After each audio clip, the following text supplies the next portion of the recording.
Hey everyone, so at this point it looks like we are set to get a new Straw Hat, or potentially even multiple new Straw Hats by the end of Wano. As such, this is the start of a series where I'm going to be going through every major potential candidate on the board, one by one, and breaking down how likely they are to join, with each candidate getting a final grade.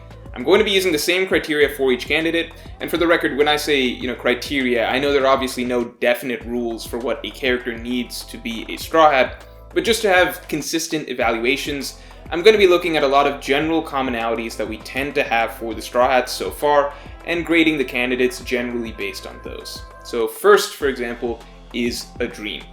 All the Straw Hats are dreamers. I don't think I have to elaborate on this much as for why that's a piece of criteria. Similarly, we have the sad backstory. Again, pretty consistent across the board with the Straw Hats. I think Oda is the king of sad backstories, and so if he's adding someone to the main cast that he really wants to flesh out and make us understand them, his go-to method is a sad backstory, which is why we expect that for all the Straw Hats. Beyond that, we have role in the crew. Is there an actual role related to sailing a ship that makes sense? For example, Nami joined as the navigator, Usopp is the gunner, Frankie is the shipwright, and so on. So far, every Straw Hat has gotten a specific role, and they all make sense for a ship's crew. Even if you look at someone like Robin, who's an archaeologist, which doesn't really make sense for a crew, really if you considered her role to be more so the crew's scholar, then even she fits. Next, do they have a major character conflict to be resolved?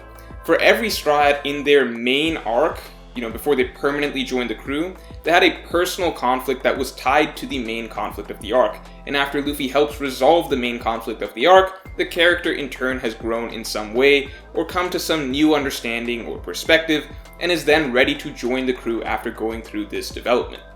Finally is simply whether or not it makes sense for the character.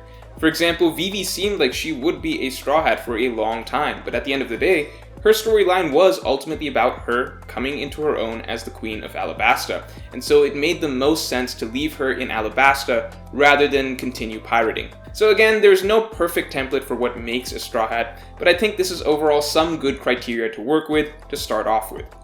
So, the first candidate on the board we're talking about today is Yamato. A very, very popular choice. I think if it were up to readers to get to pick the next Straw Hat, she would probably win the popular vote. A lot of people feel that the addition of another woman to the crew is long overdue, and Yamato is at the very least biologically female. And it's not just the fact that she's a woman, it's the fact that she's a strong woman. Like, the very first thing she did was hold Luffy to a stalemate, and you don't really see many women in the One Piece world who would be able to do that. If she were to join the crew right now, she would easily be right up there in the top 5 along with, Luffy, Zoro, Sanji, and Jinbei. On top of that, she's got a nice design, an interesting fighting style as a mini Kaido basically, and her dynamic with Luffy already seems like it has a lot of potential to be really entertaining. Just in general, I think her personality is very distinct from Nami and Robin's, and so she would provide a very different female presence on the ship. All that is to say that overall, I, and many others, would personally like to see Yamato joining the crew. But we've got to put our personal wishes aside and grade her based on how likely Oda is to actually make her a crewmate, because as we all know, who Oda wants as a crewmate isn't always going to line up with who I would like to join the crew. So at first glance, Yamato does seem like the perfect Straw Hat candidate. She's not just a popular pick for the crew because people like her character, she's a popular pick because there does seem to be a lot of legitimately good reasons for her to be a Straw Hat right off the bat. It's why a lot of people, myself included, viewed her as basically a guaranteed new addition within like 2 chapters of her introduction. She outright wants to join Luffy's ship and sail with him, so that seems like her storyline from the start is set up to ultimately join them. She does have a dream, though it's sort of a twofold dream. First of all, she wants to open the borders of Wano, and second, as I said, she wants to go out to the sea.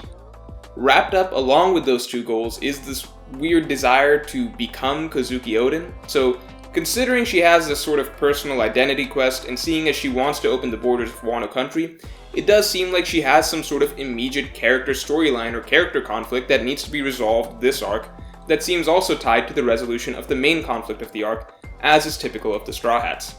She was beaten by her father as a child, so there is potential for a sad backstory there, and even in terms of her role in the crew, I think she could easily be a log keeper. Seeing as she was so inspired by Oden's log, she could easily continue the tradition on the Straw Hats crew and start keeping a log for them as well. So overall, she seems like an A or an A+ candidate.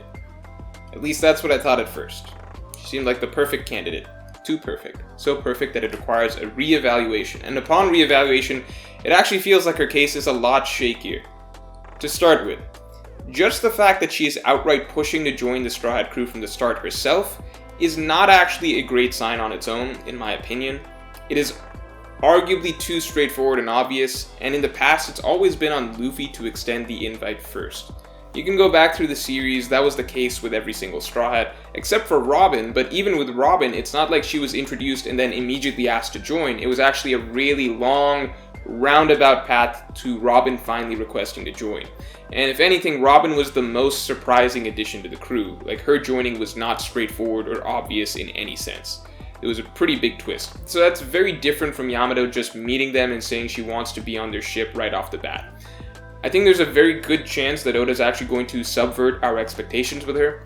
But, since that's not a strong counter-argument on its own, let's look at the other criteria. Forget the sad backstory, I think Oda could still easily give her that. We know Kaido beats her, and as a bonus, we don't know where her mom is, so there's an extra potential route that her backstory could focus on, so I think that stuff's fine.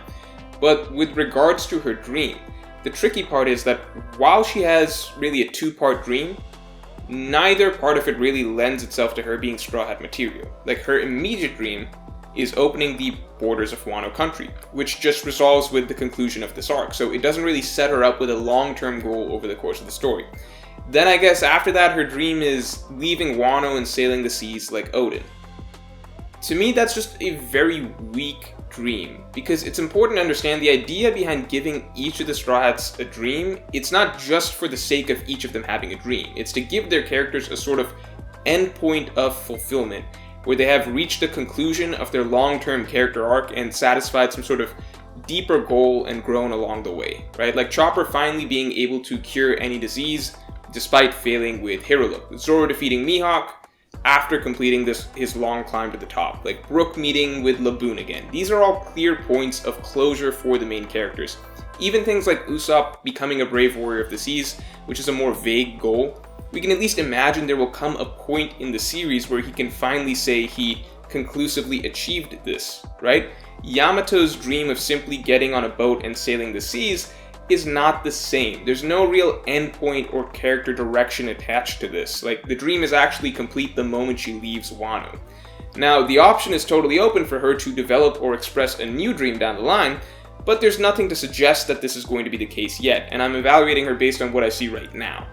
On top of this, earlier I had mentioned that she could fit in well with a role as the log keeper. However, on re-evaluation, I've realized that a role as log keeper doesn't make as much sense because there's probably not going to be too many islands after Wano. So getting a log keeper at the very end of the journey, with only a couple arcs left, seems kind of weird. But most importantly, does it really make sense for her character storyline?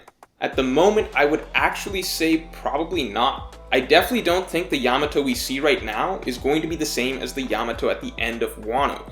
There's very likely to be some sort of character arc and drastic change she undergoes over the course of this conflict, because at this moment, she is a very straightforward, naive thinker, honestly to the point of being borderline delusional.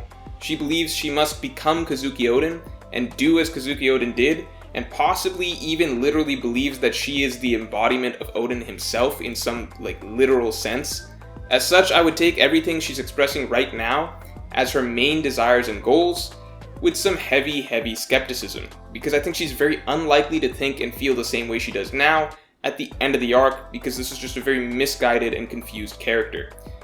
No matter what, it is highly likely that the main storyline for her character will involve growing out of this simplistic way of thinking to some degree. I think no matter what, there will come a time when she understands that she herself is not Oden and that she doesn't need to literally be Oden. So if we assume that sort of growth is going to happen, then there are two main routes I could see her character going. So the first would be Yamato ultimately landing on the same things that she wanted from the start, which is to sail the seas, as Oden did, but now it would be out of her own independent choice and with a deeper understanding of what she wants out of it. So that's the route that obviously lands her on the Straw Hat's ship, but now as a complete, mature individual and not just an Oden wannabe. The second route is that after realizing that she herself is not Oden and that she doesn't need to literally be Oden, would be if she had to grow in some way to be something Oden was not, and realize that her true calling in life is different in some way than doing what Odin did.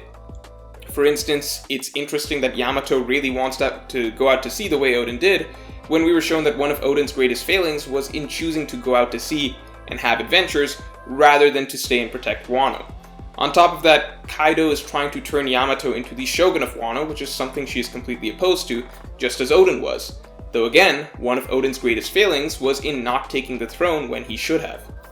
Now obviously, Yamato shouldn't be made shogun simply because Kaido makes her shogun, but assuming there is a lesson to be learned for Yamato this arc, I certainly think it's possible that she ends up choosing to stay in Wano. I could easily see her actually straying from the path of Odin, realizing that she shouldn't be him, and instead doing what's best for Wano by becoming the one thing he never was, which is shogun, at least temporarily.